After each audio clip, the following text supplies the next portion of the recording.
Picture this. You're standing on a slippery, moss-covered branch 150 feet above the jungle floor. No safety harness, no backup plan, just a knife, a bucket, and a smoking torch. And right in front of you, 100,000 of the largest, most aggressive honeybees on Earth. One slip, and it's all over. But we're not here to fight them. We're here for their liquid gold. Don't look down, because our climb starts right now. Hey everyone, Welcome back. If you've ever wondered what it feels like to stand on a branch no wider than your foot, suspended 150 feet above a tropical rainforest floor while surrounded by millions of the largest honeybees on Earth, well, today you're going to find out. Look down. That tiny white speck down there, that's our ground crew.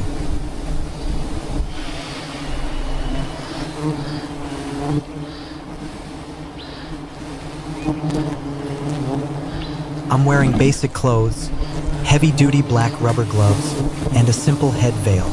It's hot, it's sweaty, and my heart is hammering against my ribs. But up here, panic is your worst enemy.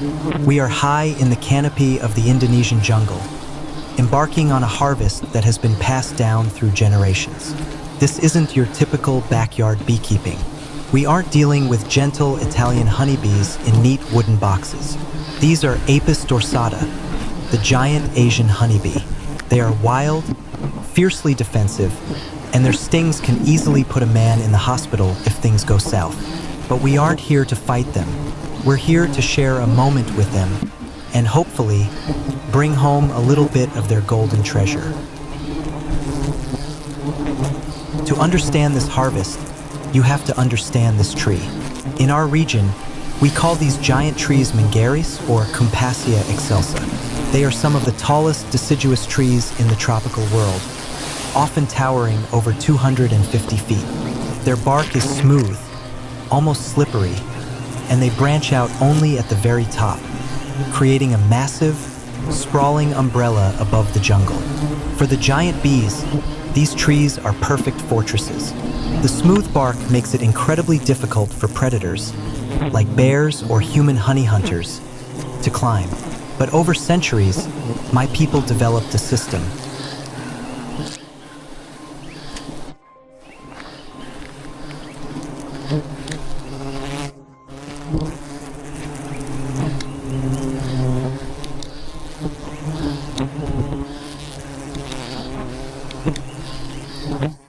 The wind up here is constant. It sways the branches, making the whole world feel like it's gently rocking. But you can't let the height get to you. You have to focus on your hands, your feet, and the task at hand.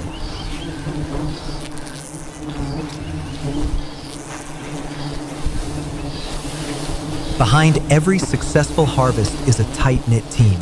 Up here on the branches is just me and my partner. But on the forest floor, our brothers are waiting. They are the ones holding the ropes, preparing the buckets, and keeping watch. Our primary tool for communication is our voice, but the wind and the deafening hum of the bees make shouting difficult. We use simple, rhythmic calls. If you listen closely, you'll hear me shout terms like tarik, which means pull, or hoist, and tahan, which means hold or stop. We've rigged a simple pulley system using a long nylon rope and a plastic bucket. This bucket is our lifeline. We lower it empty, and hopefully, we send it back down overflowing with wild, raw honeycomb. But before we can even think of cutting, we have to deal with the landlords of this tree, and they are not happy we've shown up uninvited.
Look at the size of these nests. They look like massive, dark crescent moons hanging from the undersides of the branches. A single colony can be over 6 feet wide and contain up to 100,000 bees. What you're seeing on the outside is a shingle of bees. Thousands of them clinging to one another, heads up, creating a living, breathing protective blanket over the wax comb beneath.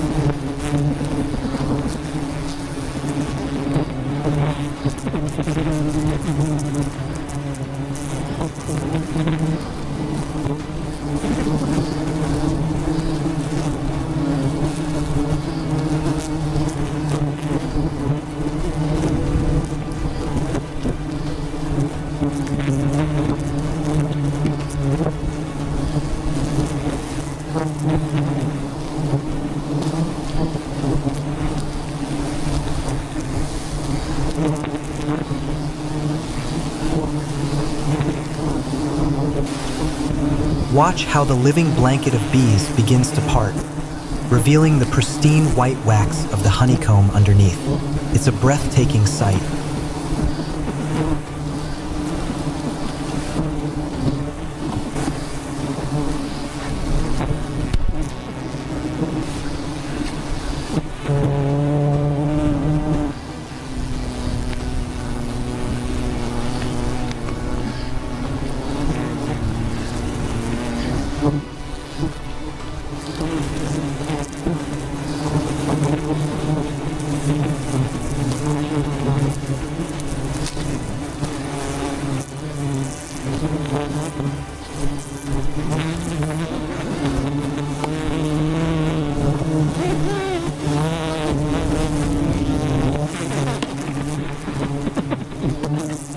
With my right hand, I draw a long, sharp knife.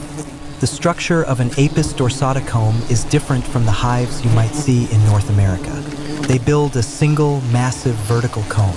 The top section, where it attaches to the thick branch, is the honey head.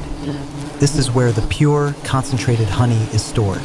Below that is the pollen zone, and further down is the brood nest, where the queen lays her eggs and the young larvae are raised. Our goal is only to take the honey. We must be incredibly precise. If we cut too low, we damage the brood and kill the future of the colony. If we cut too shallow, we miss the harvest.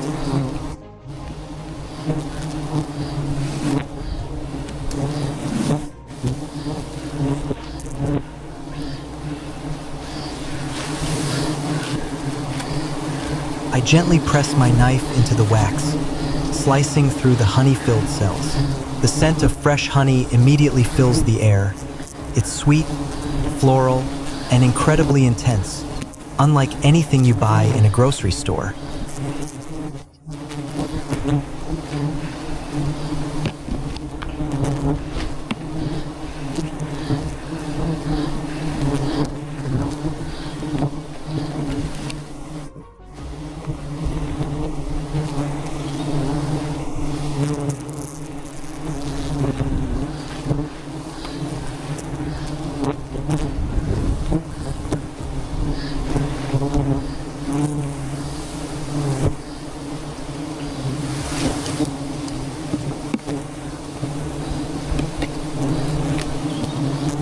As the knife glides through the wax, you can see the golden, viscous liquid beginning to ooze out. Hundreds of bees are crawling over my gloved hands. They are buzzing loudly, some landing on my face veil, trying to find a way in. It's a test of nerves. If you swat at them, you're finished. You have to let them crawl over you, treating them not as enemies, but as partners in this dance. I carefully lift the first chunk of honeycomb. It's heavy, solid, and glistening in the filtered sunlight. This is pure, wild forest honey.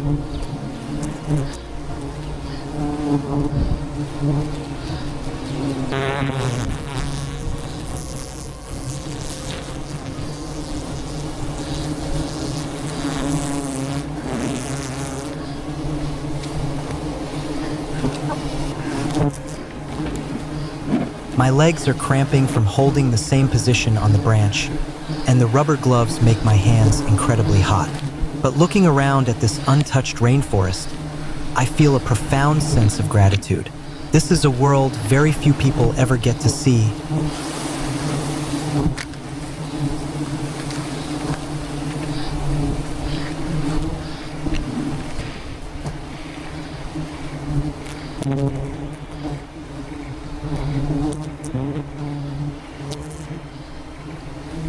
Now we have to move. A single tree can hold anywhere from 10 to over 100 bee nests. Today, this tree has several active hives, and we plan to harvest from a few more before the sun begins to set. Moving around in the canopy is where the real danger lies. The branches are covered in wet moss, lichens, and ferns. One slippery patch can be fatal. I have to plan every step. I test each branch with my weight before shifting my center of gravity. My hands are sticky with honey, which actually helps with grip, but it also attracts more bees. Thousands of them are flying in chaotic circles around us now. The sound is like a jet engine running in the distance. It's a sensory overload. The smell of sweet honey and bitter smoke.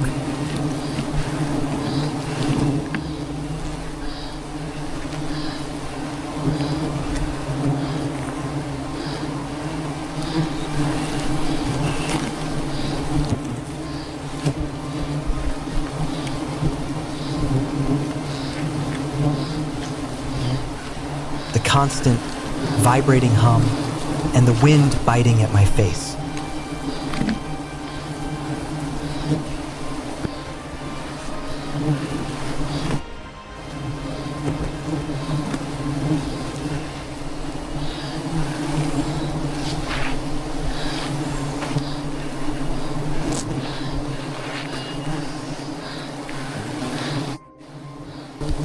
Let's talk a bit about these incredible insects. Apis dorsata are unique because they cannot be domesticated. Unlike the western honeybee, Apis mellifera, which Americans are familiar with, these bees are migratory. They don't stay in one place permanently. They follow the seasons and the blooms of the forest. When the flowers in this valley fade, the entire colony will take flight, migrating dozens of miles to find new feeding grounds. They might return to this exact same tree next year, or they might find another. Because they are nomadic, their honey is incredibly diverse. It contains notes of wild orchids, rainforest blossoms, and exotic trees that you won't find anywhere else on Earth. It's a snapshot of the jungle's health at this exact moment in time. Harvesting it is a privilege.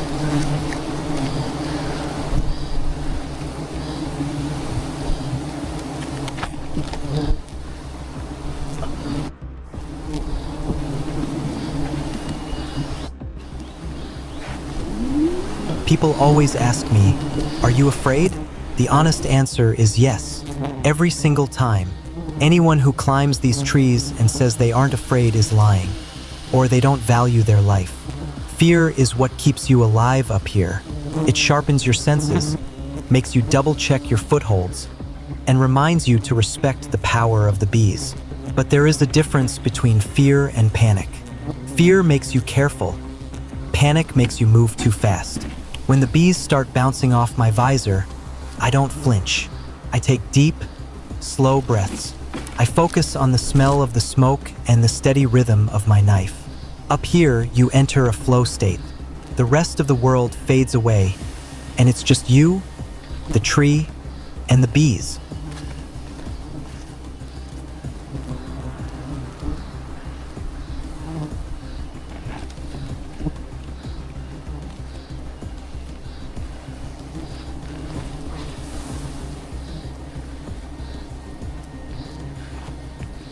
As my knife slices through, a golden waterfall of honey begins to drip down, falling into the green canopy below. It feels almost criminal to let any of it go to waste, but the forest will reclaim it. Ants, birds, and other insects will feast on the drippings.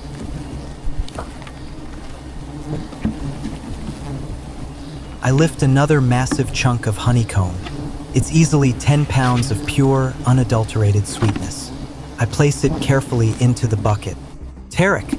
Tarek! I call out again. Down goes the bucket. The rhythm of the harvest is meditative. Up, cut, lower, repeat. It's a physically grueling process, but the adrenaline keeps the fatigue at bay. You don't feel the soreness in your muscles until you finally touch the ground. We are finishing up our last cut for the day. The sun is beginning to dip below the mountains, painting the sky in shades of orange and purple. The bees are starting to settle back onto their remaining brood combs, beginning the work of repairing what we've taken.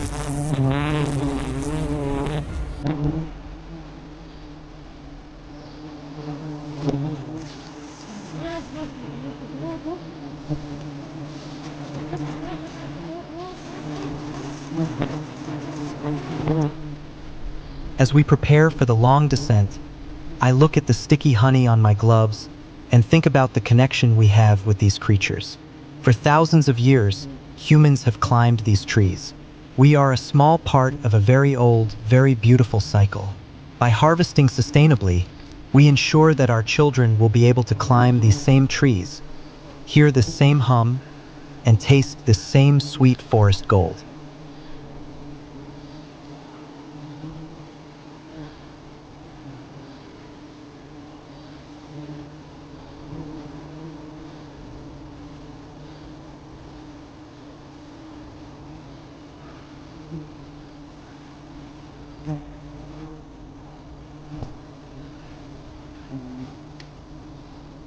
Thank you guys so much for coming along on this wild ride with me today.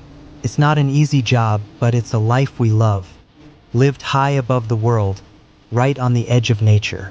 If you enjoyed this glimpse into our world, don't forget to hit that like button, subscribe, and leave a comment below.